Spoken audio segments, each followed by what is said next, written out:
Hello, thank you for joining me. Let's close this. We're going to be discussing Sagittarius today. But first of all, I wanted to just say happy full moon's day. We're just literally just in that zone now where moon and the sun are exactly opposite each other in the sky. So how amazing. I wish you all the very best for this. Just it's really nice to do your ritual when you talk to God, talk to the moon, talk to the world, just tell them your desires. It's always good to do that, feel independent and feel in control.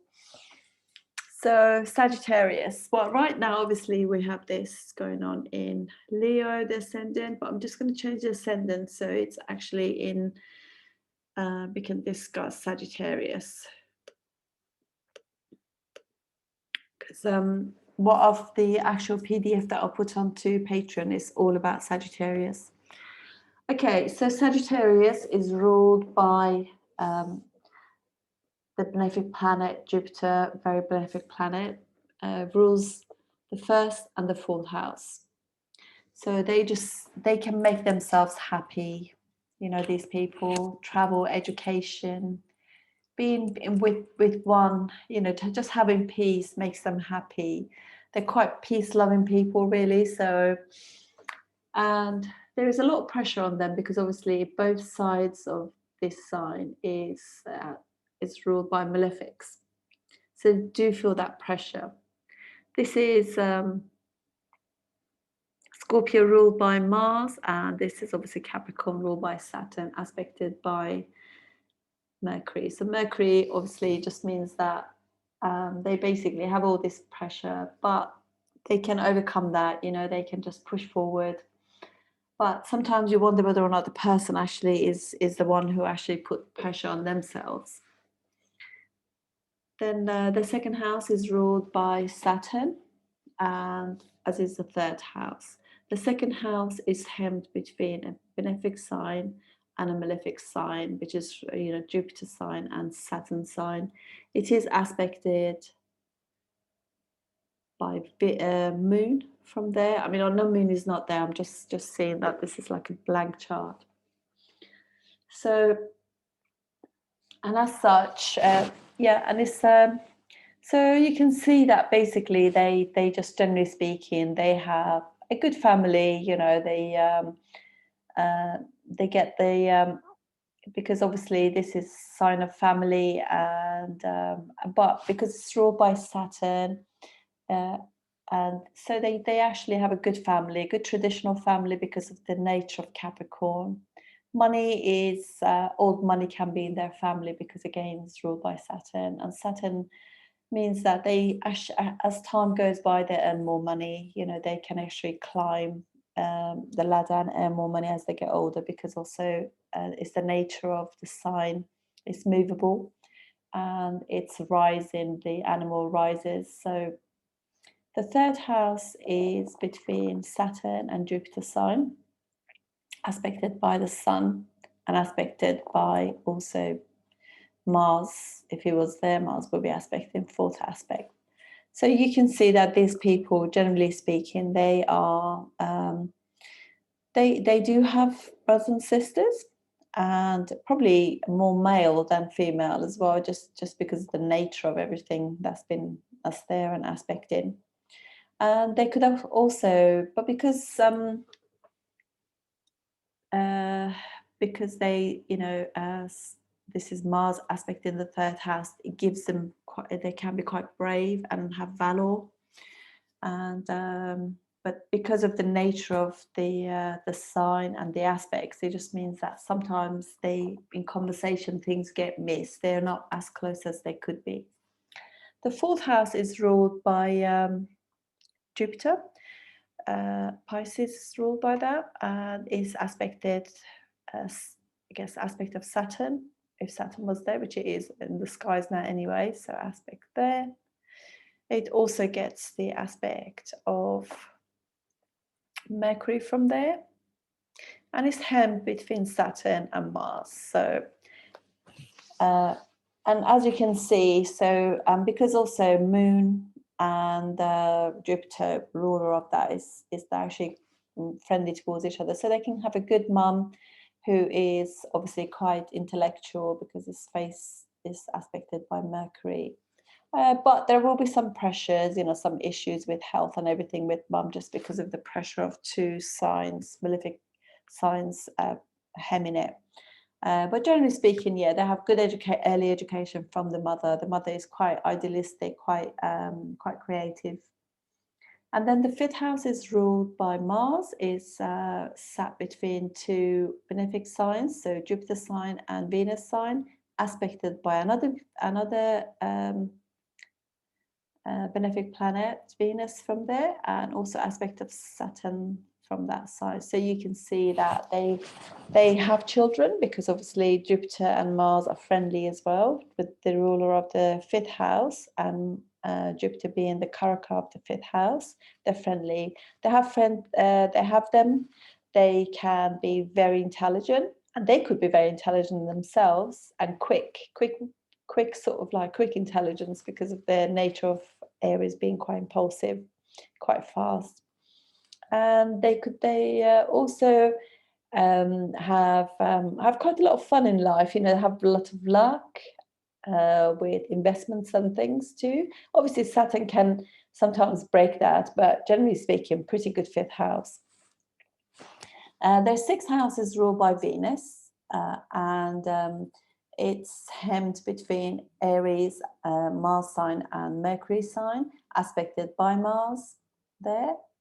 And so you could see that basically they will be good at dealing with debt, enemies, things like that. They will have debts though because of the nature of the sign. Venus is not friendly with Jupiter, and as a result, they will actually have some debts, and they could grow as well just because of the unfriendliness of the two. And Rahu is exalted there, so it can give them quite a bit of that. But they can overcome any form of health issue or enemies. They can defeat them because of Mars being aspect in it. Mars sixth house is really good, and just nature of the two signs supporting it because it's friendly with both.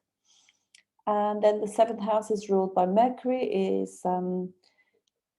Mercury is sitting between two benefic signs, Venus sign, Moon sign, and it's aspected obviously by Jupiter. So it's fair to say that they have good marriage. They are definitely blessed with a good marriage, and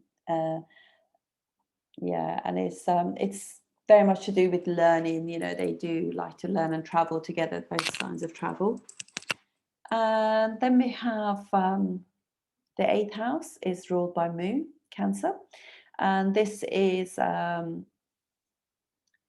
because Moon is friendly sign to Jupiter, the ruler. So basically, they could inherit money, and also it's got the aspect of Saturn, which is a Karaka for the eighth house, so that's pretty good. And also it has the it has the aspect of Jupiter, as I said. Yeah, Jupiter, Saturn there. So generally speaking, they can have really, they can deal with the suddenness of things of life and all the misfortunes that become, noted because of the eighth house. I just wanted to also say, I just remember that actually Mars also aspects their seventh house. So there could be like that kind of Mars aspect in there because it's not very friendly with Mercury. It can actually, the spouse can have some health issues, because of that. Anyway, but generally speaking though, their own eighth house is good. Ninth house is it's Leo, ruled by the sun, and it's actually benefically hemmed. So there we have Moon sign, Mercury sign, aspected by Saturn, and it is also aspected by Jupiter too. So generally speaking, it really helps the higher education. the prove up, you know, the sort of like the luck, the wisdom, religious, they can be quite religious, but obviously Saturn aspects, so Saturn's aspect means that they're not particularly orthodox about their belief system, but they do have a good belief system. They do believe in God, and they are kind of like to do the right thing. Saturn aspect in it though, it can be, you know, there can be issues with dad as well because of that very reason. But yeah, they can, it can mean that they don't get parental inheritance, you know, so there's no luck from that side of the family. But now we need to go to the 10th house, Virgo, ruled by Mercury, aspected by Jupiter, is hemmed in between Venus and the Sun, and it does also get the aspect of Jupiter too. I think I said that, did I? I can't remember. Anyway, oh yeah, 8th house is also aspected by, gosh, sorry, I'm just like all over the place. I've had to deal with so many things today. So 8th house is aspected by Mars as well from there. So their 8th house gets quite a lot of malefic aspect, which is pretty good for the 8th house. Anyway, so their 10th house, they clearly, you know, they do well in work because of Jupiter really saving that, and they do work hard. They're quite meticulous and they're quite service oriented, generally speaking, and they do get quite a lot of they do the right thing in terms of their karma in the world because of Jupiter's aspect to it, to the sign, and because the sign is obviously ruled by Mercury, so they do the right thing by the world. Now, because the 11th lord of gains is actually debilitated in the 10th house, they work hard, but they don't really get the gains that they need to, because Venus is debilitated in the 10th house. So work really hard, but they don't really gain anything but for it. But they're quite humanitarian because Venus rules their 11th house, which will be like the normal sort of Aquarius sign. It's between Mars and Mercury sign, aspected by Mars as well, and also aspected by Saturn. So all of these means that they don't really get the gains that they deserve really for that reason. And so we have 12th house, which is ruled by Mars, between two benefic signs, Venus sign and Sagittarius, ruled by Jupiter, aspected by Venus, and also aspected by Jupiter as well. So they like spending money. They like all the luxuries of life for sure. And because of that, they spend money. They have a lot of expenses. And so really, I would say if your Ashtaka Varga for the score for this house is quite low, Ashtaka Varga shows how strong the house is. If this is lower than your 11th house of gains, so you want to be really careful about that, because otherwise there could be losses. So that they can have losses, and you know, because of that very reason, because they're quite charitable and they like spending money like luxuries, so they can get themselves into a bit of trouble with that because of that reason. But they're quite charitable though, because of just all the benefic aspect to it. So they just means that they're not just buying things just because of, they like to do something good for other people as well. They do have other people in mind. So that's it, folks. Have a good full moon, and I'll see you on the next video. Thank you very much for watching. Thank you.